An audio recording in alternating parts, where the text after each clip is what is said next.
Man. Alright, Hold man. on. Are you ready to have a good ass show?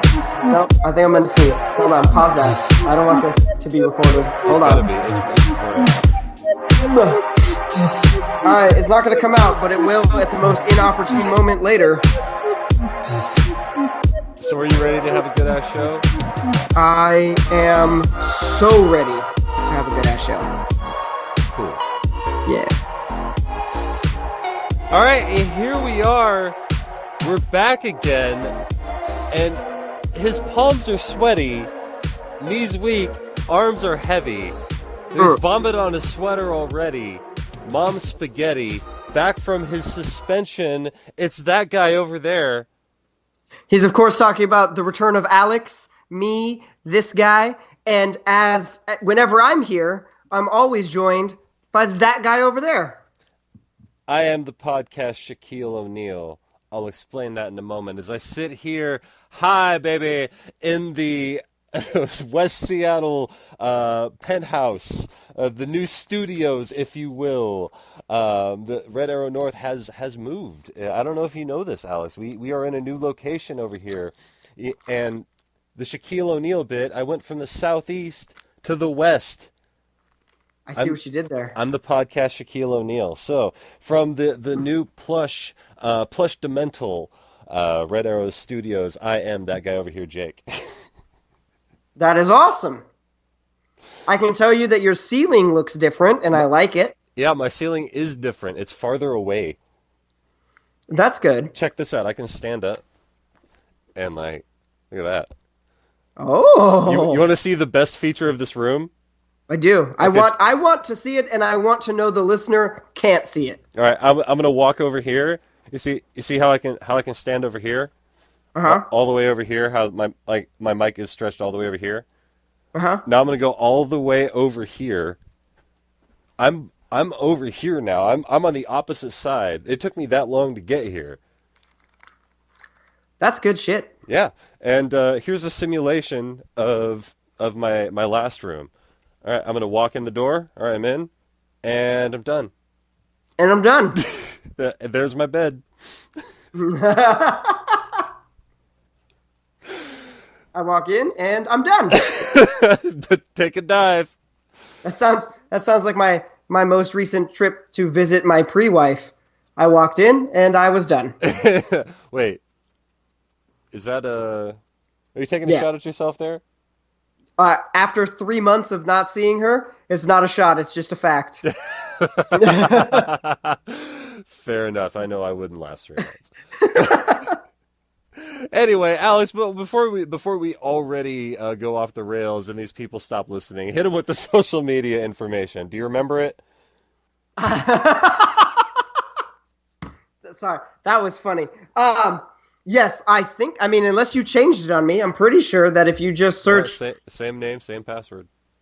If you search Red Arrow Productions on Facebook or Instagram or Patreon or Podbean or Spotify or YouTube or, what am I forgetting, iTunes Anywhere or Google Podcasts. Stitcher, man. We're on Stitcher, too.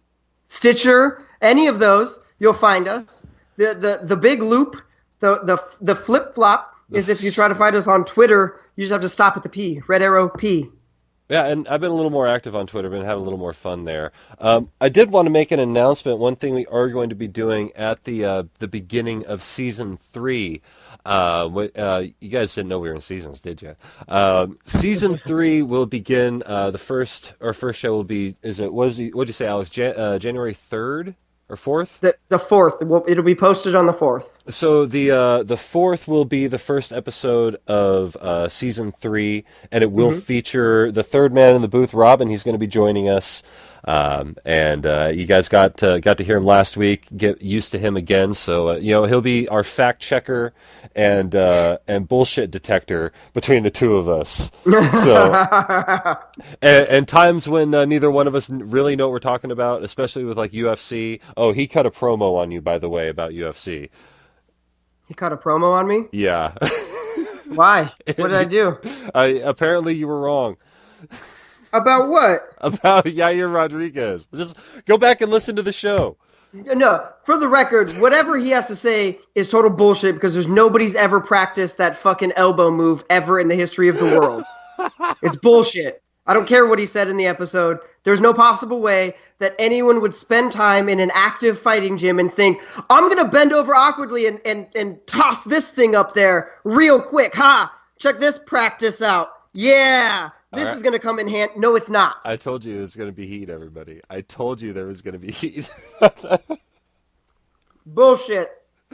Bullshit. Anyway, so back to my super cool announcement that you interrupted. Yeah. So we're going to be moving over to Anchor FM. Bingo. Yeah, so once we get that whole site situated and all that, we'll let you know what that link will be. You can find us there, we'll post that next week. I'll let you know, but just keep in mind, Anchor FM is where we will be migrating everything to, and our archives you'll be able to find on YouTube. So that's my holiday project. I'm gonna have my computer and start building the archives on YouTube there, so you guys can listen to some of our classic content. Yeah. Just skip like the first 5 episodes. No, I'm gonna do them. I'm gonna do them right. Like I know how to fix them and make them sound less shitty. So because, I was just talking to the not you, the listener. Just skip those first 5. no, man, you gotta listen to. Man, You gotta take the journey the whole way. Otherwise, you miss it. They might miss, if they don't listen to those first 5 episodes, they might miss a very important running joke that we still tell today, and they'll be like, I don't get it. I mean, I guess that's true. Let me tell you this much. I've been listening to Something to Wrestle with Bruce Pritchard for a while now at work. Mhm. And I realized as I was listening to it, there were a lot of the jokes I didn't get because I was just listening to the things that interested me, out of the 150 episodes that were available. Mhm. So I started at episode 1, and yeah, it was not good. It was rough. I mean, it was good, but it wasn't, to the standards that they hold themselves to now. Right. But I started to get some of those jokes that, same thing with What Happened When with Tony Schiavone. It's like I now understand what Klondike Bill's glass bottom boat rides are, and I didn't before. All right, fair enough. So yeah, I mean, definitely go back. You got to listen to those first few episodes, especially when we talk about the playoffs. Playoffs. And yeah, so it's a good time to be had by all. Definitely check those out. But so yeah, that's it for announcement. Oh man, you know what we forgot to say before that? News. All right, we got it in late. All right, hey, better late than never. That's fair. So sometimes breaking news gets the post news announcement. Exactly, it's like because it sneaks up on us. We didn't even know. Like today on the news. You know, that sound was I heard that was actually the sound of the tape being put out as to what they were going to say. I just figured it was like Morse code for news. Oh wait, I got caught in the news circle there. So Alex, I've got a question for you. Is this like an ask Alex question? No. I just want to ask Alex a question. This isn't ask Alex. Okay. So, you're a fan of Letterkenny, correct? I think so. Yeah. Okay. All right. So after you watched the first 2 seasons of Letterkenny, what I can only assume to be 6, 7, or 8 times, and you discovered something, didn't you? What was that? I discovered something? Yeah, you found out something about the show that you didn't previously know, that there wasn't just 2 seasons. No, there's 5 seasons. Yeah. So what did you do when you realized there's more and I can't have it through Hulu? What did you do? I downloaded it. That's interesting because there's an article that came out on Vice recently. Did you like that? Did you like that segue? That was a good one. Yeah. So it claims that the rise of Netflix competitors has pushed consumers back towards piracy. I want to get your initial reaction to that headline, and we'll take a deeper dive into it. I mean, I can't speak to it on a personal note. because I can tell you that um, You pay for in everything. well, I mean, yeah, like one between myself and my relatives, we end up paying for everything. In some combination of password exchanges. But I mean, I'm if we're generally in the same boat. I mean, Robin hooks me up with the dish password. right, so I can't say that there's been any sort of heightened like usage of piracy techniques. Like I used to do it a lot. I'll tell you that. I mean, if we're talking whatever that would be, 2010, I was pirating everything: music, movies, games, all of it. I mean, I was definitely breaking several federal statutes for sure. Right. But You were I mean, definitely a felon at that point. yeah, just not convicted, allegedly a felon. Um, but at this point, Because you like, had all you would have had to do is go buy hard copies of everything you had pirated, and yeah, and then suddenly it would be okay. yeah, they show up and they'd be like, "Why do you have these pirated games?" I was like, "Oh, I was just re-downloading my files. I you know." Yeah, I didn't want to scratch the disc, so I downloaded the game. But I can tell you that in the last, whatever, let's call it 3 years, the most pirating that I have done is 3 seasons of Letterkenny. Really? And that's because of their exclusive deal with Crave TV. And apparently Crave TV is like a Canadian Netflix competitor that's exclusive to Canada. They Wait. they're So Canada has its own like counter Netflix. yes, This is like the blockbuster.com of Canada. That's the name of this yes. episode. Blockbuster.com of Canada. Yeah, Crave TV is a streaming only service in Canada, and that's where they like obviously Letterkenny was conceived by Jared. Is it Kiso? Yeah, Jared Kiso, and he went around and pitched it to everyone. And Crave TV is the one who picked it up, gave him the offer. He selected however it worked out, and so Crave TV is in charge of negotiating with Hulu to have it streamed on Hulu. But they're attempting to keep the newer stuff exclusive to Crave to get more people to Crave. Gotcha. So So, similarly to the way like I imagine the BBC has all the Sherlock well before we get it here in the States. bingo. That's exactly it. So, what like outside of that, um I really haven't pirated anything. Like I'm pretty content with the Netflix and the Hulu and the HBO streaming services that I have access to. And it's kind of like if it's not on any of those, fuck it.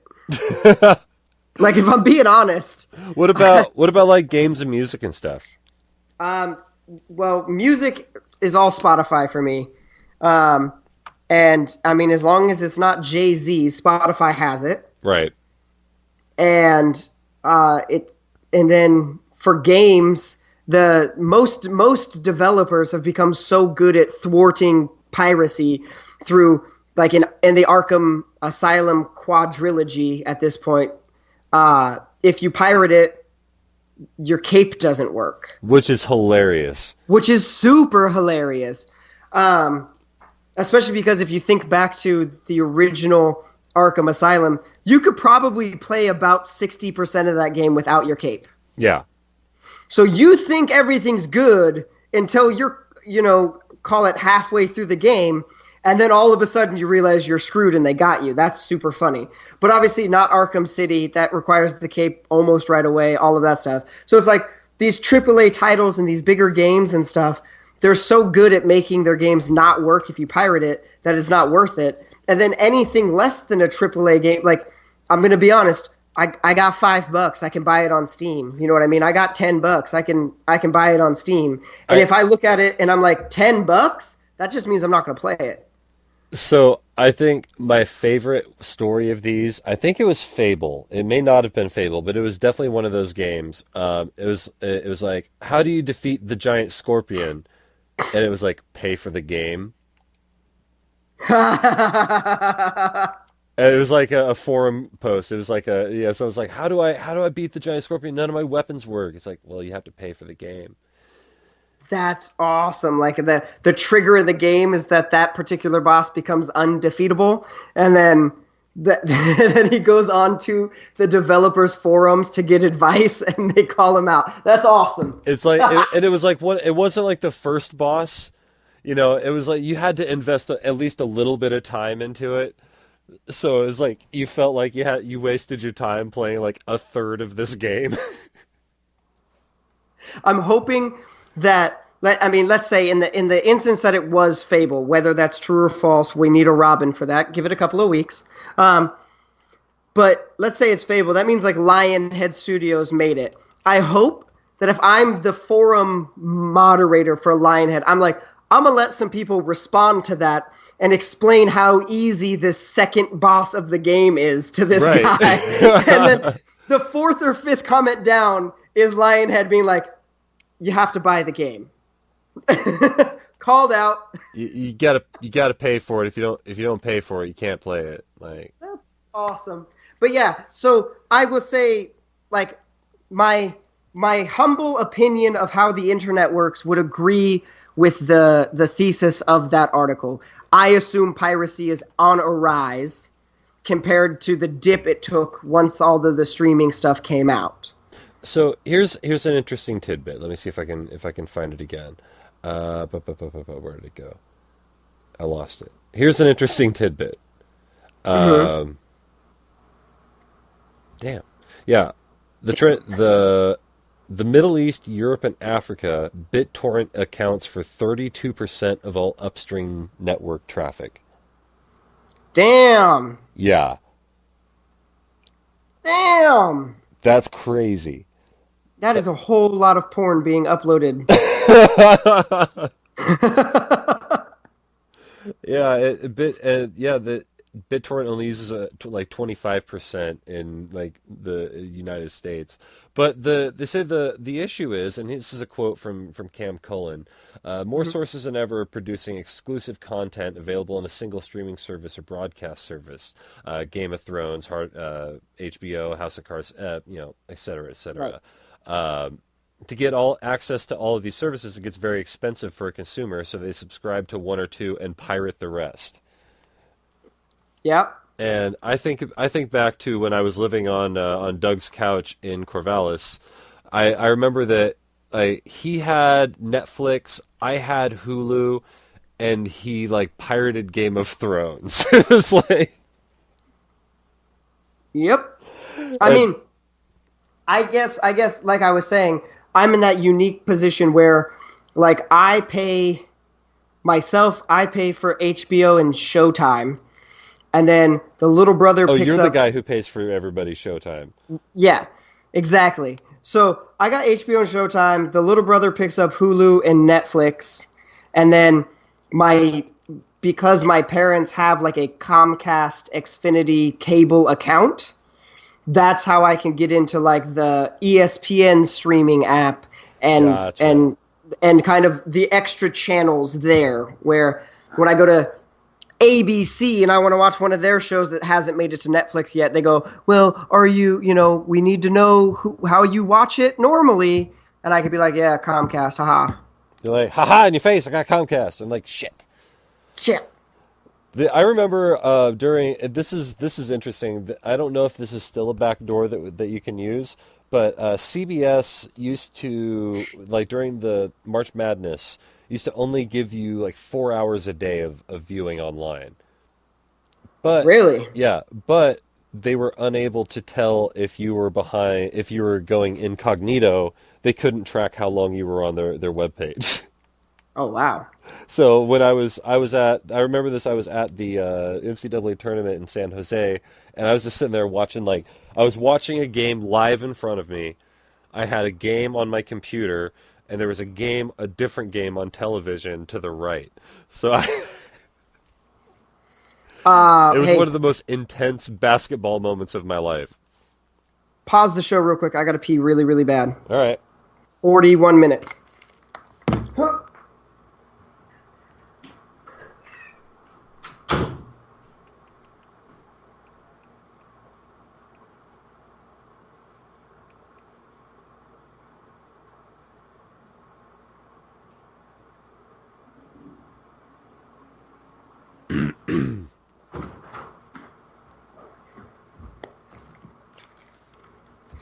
Bam! Longest pee in history. It was like 2 minutes. All right. Well, react. Actually, like, I sometimes forget that you were sent to a March Madness, an NCAA tournament event because you were writing about it. Like, Yeah. that's all. Sports writing took you to March Madness. Now, to be fair, To be fair, I did request to go, but I was sent. I mean, yeah, like, to be in a position like I can request to go, hey, send me to March Madness. See how nobody's sending me? Yeah, nobody cares, dude. Yeah, nobody gives a shit about me wanting to go to March Madness, but somebody gave enough of a shit about you going that you went. Yeah, and that was pretty rad. That was one of my That's favorite fucking cool, dude. Yeah. But you had a story that I want to say, I'm going to throw this out here right now. He started to tell this story before, during pre-show. Pre-show. And I said, hey, stop that. This sounds like it might be a good story. You should tell it on the podcast. So I'm going to let you know right now, if the story sucks, it's on me, and I'm going to apologize at the end of it. That's fair. Good. I like it. That's integrity and honesty. And I think that our listener deserves that. So some people have heard within the state of Oregon of the Oregon vortex, where certain seemingly unexplainable events and things happen, where water flows up a slide or things like that. It's what'd you call it? A house of curiosities. Yeah, a curios. I don't know, something like that. Sure. I'm sure there's a French word for it. Sorry, they called me a French word for it. Say it that derisive. That's how I heard it. It's funnier that way. Fair. But so I went. That part of my suspension from the show was I was sent out of state. And one of the places I ended up was Phoenix, Arizona, Pohoenix. And we visited an old gold mine. It's now a ghost town that they've subsequently turned into a tourist trap. Did you see any ghosts? I did not. I did see a town though, so 50-50. But there they had a place. It was called the Mystery Shack. Ooh, the Mystery Shack. And so the Mystery Shack is a little old place where water flows uphill. That doesn't Mystery work. Shack, baby. So we go and we pay what initially I thought was an exorbitant amount of money for the tour, right? It's one of those like, it's $12 a person. Was it $12 a person? I think it was $9. Okay, so I've got Seattle inflation in mind. I'm super down for this right now at $9 a person. Fair enough. So at $9 a person, we go in, and the guy gives us the whole backstory, and he's explaining that the Mystery Shack itself that we're about to go tour is a little old place where yeah, and so he's explaining that it used to be the house of like the guy who was running the gold mine, and at the time it was a big deal because it was a 2-room house. Oh, and 2 rooms. Two rooms. Most people who were working in the gold mine, it was like a tent city. It was such a boom town that most people were in tents. And the guy over here has, wood, doors, windows, roof, ceiling, all of that, a fireplace inside, all of that set up with 2 rooms, like looking out over his tent city as they mine gold for him. He's living it up real big. Well, I guess at some point there was... I just imagine this dude smoking a pipe for some reason. Yeah, it was like the 1800s or something. Of course he was. Yeah.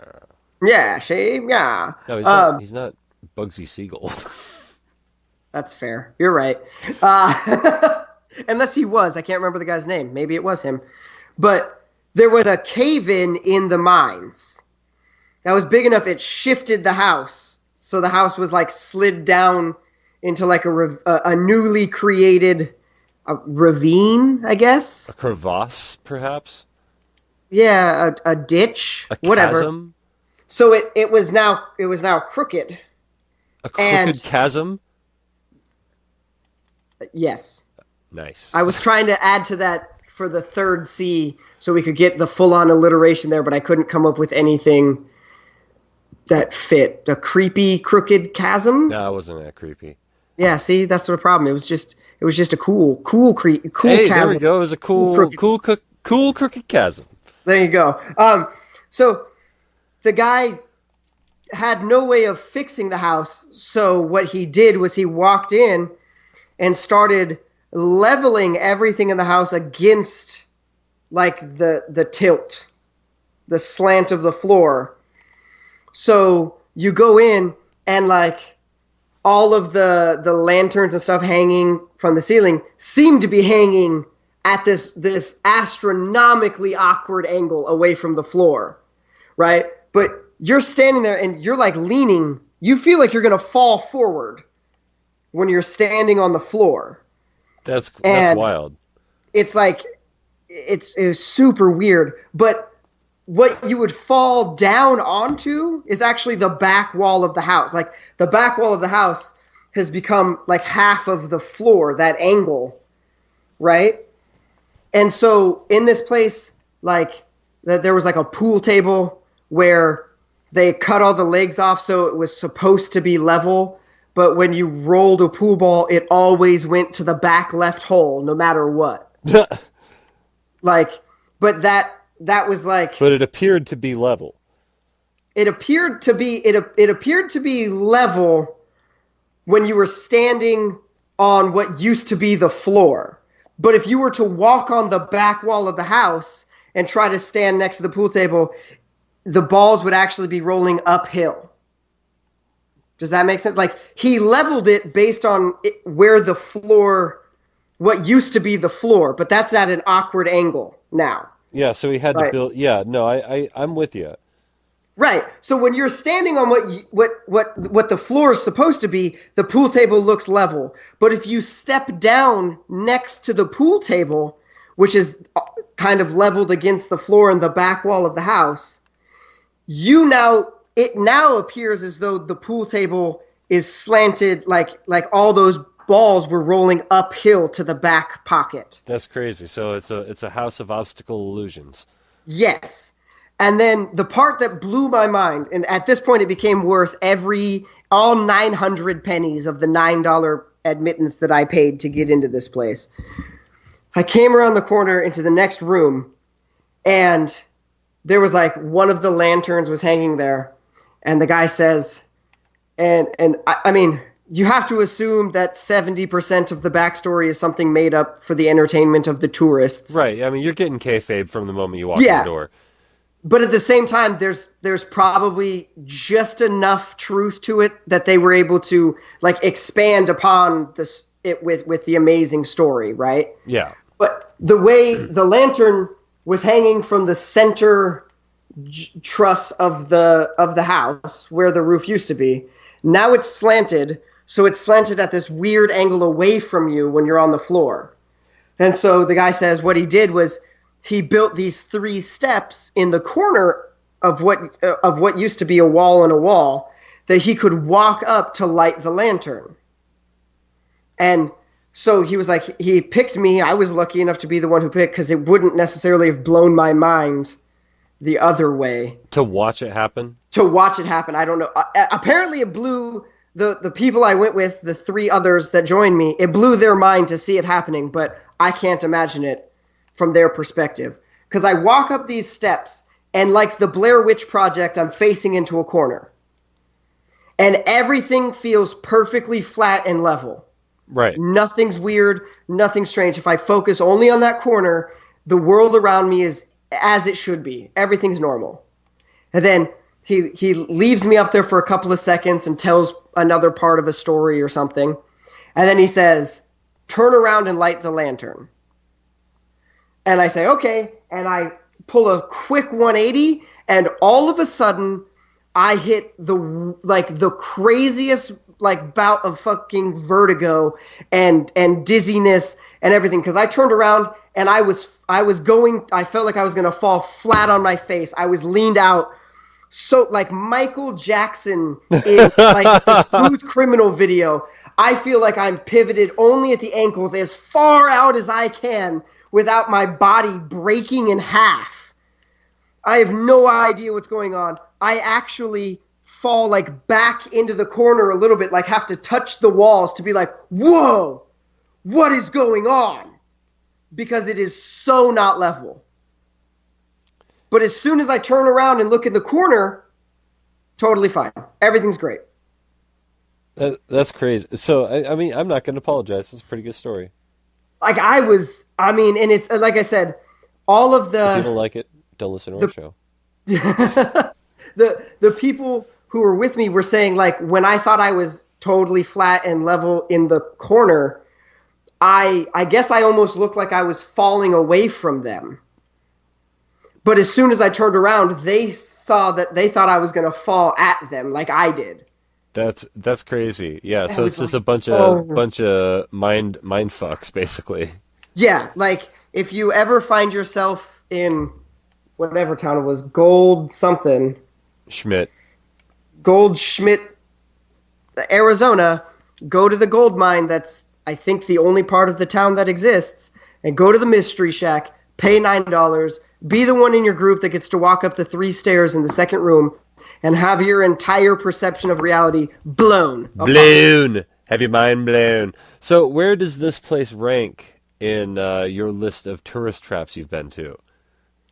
Like, it's as a whole, I'd give it, it's okay.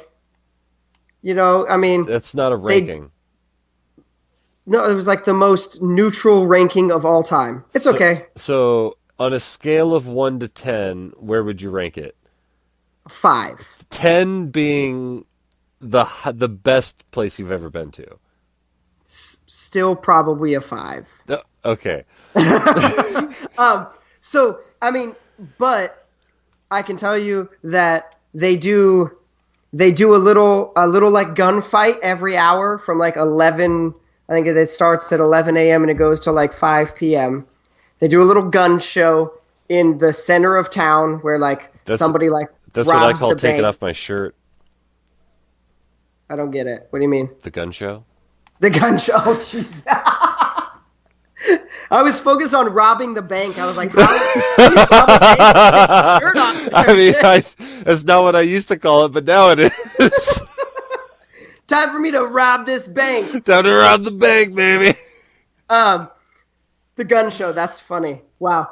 But yeah, the little choreographed gun show. I mean, it's a little funny. Haha. Somebody tries to rob a bank, and they're like, ah. Somebody takes their shirt off. Somebody takes their shirt off, and then all of the women who are dressed up as like the high society types of the town come out and they rob the robbers. So the girls end up with the money, and you're kind of like, that was cute. Cool. But that Mystery Shack, dude. Oh man. Like, I would tell you to go to this town, go to the Mystery Shack, and then leave. Because the rest of it isn't anything you haven't already seen. Like, it was fun. Don't get me wrong. Especially me, right? Like, I don't need to see any more gunfights. I've been in fake gunfights myself. Right. You've seen fake gunfights. They've got the little bakery shop that has fresh fudge made daily and rock fudge. Candies and giant lollipops and all of that stuff. Like, I had a great time. How much was the fudge? What? How much was the fudge? I didn't even look. What? I didn't even look. By the time I made it to fudge, I had already been to the Mystery Shack, and the world didn't make sense anymore. You're like, how can I eat fudge if the square isn't round? Exactly. If the square isn't round. But like I said, it was a great time. I love the people that I was there with, friends and the pre-wife and everybody. We had a great time. I wouldn't trade the day itself for anything. But retrospectively, I can tell you that the Mystery Shack was such a highlight. Like, it was so much cooler than the rest of it. That it That overshadowed the rest. it overshadowed. Like, going there for the Mystery Shack is totally worth it. But I will tell you that Wow, that's a big endorsement right there. yes, but as your day goes on, if you hang out and you want to wait for the reenactment of the gun show, Have a sarsaparilla. all of that stuff, it's gonna wind down, and you're gonna find yourself like, yeah, I mean, it's cool, but that Mystery Shack was crazy. So what of the Oregon tourist traps have you been to?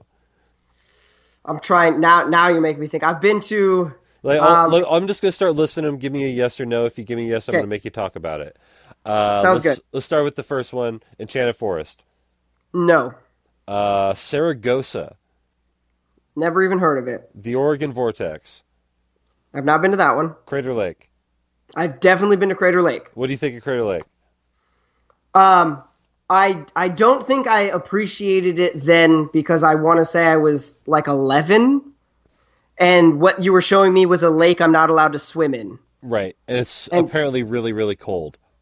yeah, so I was like, all right, so can we like leave? But I can tell you now, at my current age, I'm sure that I would have a much greater appreciation for the beauty of that area.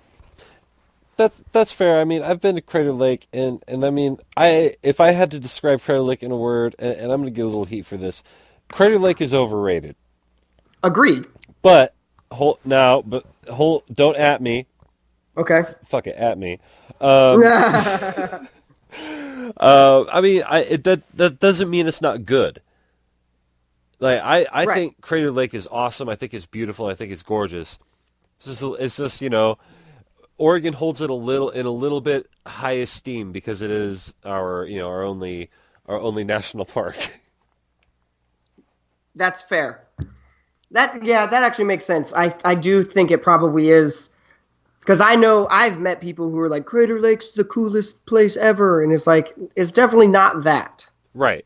It's definitely not the greatest place you've ever been. It's definitely gorgeous. It's definitely a place you should visit. If you have the means, I do suggest it. It is so choice. I like that. So choice. But yeah, I mean, that's not to say I don't love it and I don't think it's great there. I just don't think it's the greatest place on earth. Right. That's apparently Disneyland. I've That's the been happiest told. place on earth. My bad. That is true, yeah. You had me going. If you wouldn't have corrected yourself, we would have gotten a bunch of heat from people being like, it's the happiest place, because I was totally going to follow you down the best place on the world. I was preempting myself. Smart. Good call. I'm Good call. getting trained up for Robin. He's going to call us out a lot. Yeah. So it's funny you mentioned Disney. Going back to that did. Vice article, they talked about how the Disney service, they're pulling all their stuff off of every other streaming service to start the Disney streaming service. Mm-hmm. And certainly there's going to be a lot of people who get that streaming service, but for me, man, like I'm going to pirate D2 the Mighty Ducks because that's pretty much the only. I mean that and Angels in the Outfield. That's that end list. Isn't Cool Runnings a Disney? Is it? Yeah, give me Cool Runnings too. That's fair. My What about Miracle? Miracle, is that a Disney movie? I think it might be. Okay, a so Disney give me movie. all the sports Disney movies, and let's see. Hang on, I get a few picks here. Give me The Lion King, Robin Hood, and Little Mermaid, and I'm good. Lion King, Robin Hood, Little Mermaid. Solid. That's a solid trifecta right there. I'll give it to you. Yeah, like I feel like I get to pick three, and those are like my core three. I'm trying to look it up real quick to find out if you're getting Miracle. I'm trying to see. I mean, I'm gonna have Miracle one way or the other. Whether or not it's a Disney movie is moot. I mean, I'm still gonna get to Boom, watch production company, Walt Disney Pictures. Oh well, La Ti Da. La ti da. I would personally add Aladdin to your list of animated films. Okay, a boo or goo right now. What boo or goo? Yeah, have you seen the Okay. Aladdin preview? I have. What do you boo or goo? Oh, I'm all goo. Dude, so goo. So goo. That's too goo. That's our first too goo of the show. Yeah, like that is a hard too goo right there. Hashtag too goo. Aladdin live action. I'm so excited. I stood up right now for this movie. For the record, I can confirm he is standing. That's true. Dude, I am so excited. Like the quote unquote live action Lion King, which for the record is just a CG movie. Like there are no like they don't have an actual talking lion. Like yeah, they don't have actual talking lions, and Lion King takes place in a completely animal based cast. So there aren't even you can't even get away with Jungle Book where there is one actual child and everything else is CG. Right. Like you don't get that with Lion King. Everything is CG. It's still an animated film, but this is updated graphics. Yeah, it's just in 4K. It's just in 4K. Lion King port. But I can say that I was Aladdin was one of the Disney films. When I saw Aladdin, whatever it was, 2 weeks apart, oh, dude, I freaked out. Yeah. So excited. By the way, also, have you seen Creed 2 yet? I have not seen Creed 2 yet. So he stood up. I want you to know he stood up when we were excited about the Aladdin trailer, and then not seeing Creed 2 killed him. He fell over. That was him dying. I took that was, you need to see it. We have to talk about it. We have to talk about it on the show. You're not wrong. I do need to see it. I do. See, now you got me in a mood. Now you got me in a mood. I feel I don't know. I feel like I need to see it with Jake. Yeah, that's fair. I mean, I'll be down for Christmas. We might have to try to set something up because I saw the first one with Jake and Julio, and it was and Julio was a good time. Hey, do you remember how I got in? By smudging a stamp or something. So, essentially, so this goes down into the annals of sneaking into places. Yep. We went to, Julio had passes to a 2 week early Creed when it came out, and he had one. He gave one to Alex, but he printed out another copy of his and handed it to me. And he's like, here, just smudge the thing and just say that they can't scan it. I'm like, okay, fine, whatever. Well, they didn't even scan it. They just took a pen and wrote an X on it. So I just walked into the movie with this piece of paper that said I was supposed to be there. The best part of the whole thing is if I remember correctly, that theater was pretty full. Yeah, it was probably 75% full. So it's there was this moment where you're looking around and you're like, it's filling up. Did I get somebody kicked out of this? They're not allowed to see it even though they're supposed to be here because I'm taking their spot. But then at the last minute you're like, nope, there's still some empty seats in this place. We're good. But we're good, guys. Also, kind of don't care. Well, definitely don't care. But it's one of those things it's a joke unless they do it. Exactly. Right? You're talking to your little brother. You're like, hey, man, bet you won't headbutt your way through that refrigerator door. And he's like, yeah, I will. And he slams his head. And you're like, I was joking. What are you doing? But if he doesn't do it, you're like, whatever. That's fine. Yeah, whatever. You bitch. Yeah. So it's if you looked around and it's a full house and you think to yourself, man, somebody who actually qualified for this ticket isn't able to see this movie because I'm in their spot. You don't care. But then as soon as there are empty seats, you're like, I don't even need to try to feel bad. Whatever. Exactly. That could have been here. I have no consequences. That first Creed is so good, though. Oh, the second one. Man, it's an emotional roller coaster. Whitest Kids reference for anyone else who didn't get that. And if you don't know what the Whitest Kids are, look it up. What was I referencing? I was talking about something about Whitest Kids the other day at work. It's not surprising. I think I was talking about an emotional roller coaster. But Only a half an hour. the one thing I will say about this, when you get to the fights, they make you feel the punches. Like that's an endorsement I'll give it. Really? Yeah. My official statement about this movie is that it's all the best parts of Rocky 3 and Rocky 4 put together. Wow. Whoa. Okay. Well, show's over. I'm going to the movie theater. Yeah, I if I could, I mean, Cancel I'd it right drop now. this mic, but I can't. It's attached to my head. That's fair. I'm out. We're leaving. The piece. Oh. The best parts of Rocky 3 and 4 in one movie. Yeah. Wow. When you watch it for the first, I mean, I don't expect you to be able to pinpoint as much as I can. And when you come back and you're like, that was a Rocky 3 and 4, we'll have a conversation about it. And then at the end of it, you'll say, yeah, you're right, that was Rocky 3 and 4. I mean, it's a similar situation as when most people try to come at me with any sort of Terminator trivia or loopholes or whatever. I'm like, no. Bam. They're like, oh, you do know more about this than I do. And I go, yeah, I do. Okay. Dude, best parts of 3 and 4 in one movie. I'm caught up. I don't know. I'm trying to remember the last time you gave something such like a legitimate and raving endorsement. Probably Creed. Probably Creed. And I saw that at the same time you did, so we were both giving it the endorsement.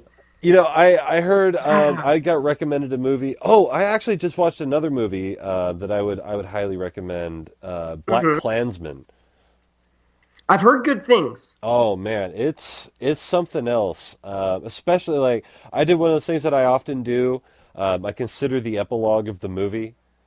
After I watch it, I think about, oh man, what would have happened next? And then I realized that this is a true story, and what happened next really happened. So I actually thought about that for a little while. It's pretty interesting. It's really, really good. I suggest seeing it.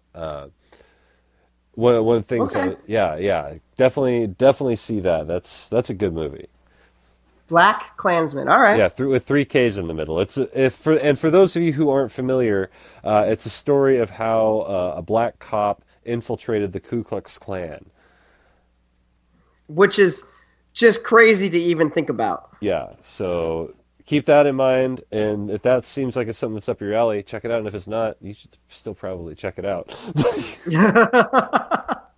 Wow. Okay. Black Klansman and Creed 2. Yeah, those. I mean, the holiday movie time, baby.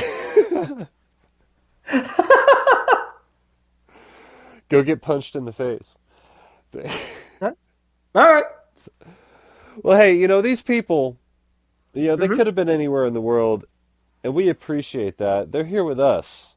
Yep. And we appreciate that even more. Make sure you're checking us out on all of our social media platforms. It's heating up. Facebook, it's heating up too. And keep in mind, we are going to be moving to Anchor FM. I will have an address for you guys next week on the show. So Anchor FM is where the future lies, and we're gonna set sail and raise the anchor. Huh? Okay, I'll give it to you. All right. So, for this episode, this edition of my show with Alex and Jake, good night, universe. Podcast.